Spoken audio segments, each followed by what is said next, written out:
আগেও অনেকবার বাংলাদেশে এসেছেন পাকিস্তানি রক গায়ক আলী আজমত। তবে এবার তিনি বাংলাদেশে আগমন করেছিলেন একটি বড় মাপে কনসার্টে ভক্তদের গান শোনানোর জন্য।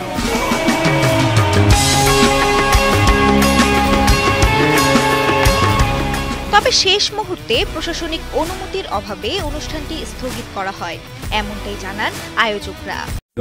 That already the voice of Junoon, the famous Ali Azmat sir ji with us. So भाई ये सब हमारा देश का जर्नलिस्ट है, many thanks to them. You can talk.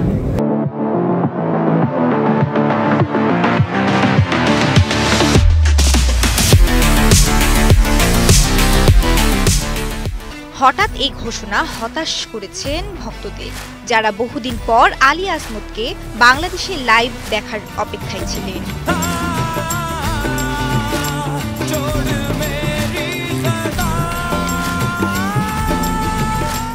তবে বাংলাদেশের প্রতি গভীর ভালোবাসার কথাও জানান পাকিস্তানি রক গায়ক Ali Azmat. Reaction that we get here from Bangladesh is priceless and it's irreplaceable. No other country we get that kind of reaction. এখন সবাই তাকিয়ে আছে নতুন ঘোষণার দিকে। কবে আবার ঢাকায় রক ভাইব ছড়িয়ে দেবেন আলী আজমত, সেই প্রশ্নের উত্তরের অপেক্ষায় রয়েছে রক প্রেমীরা। শ্রেয়া রায়, কালের কণ্ঠ।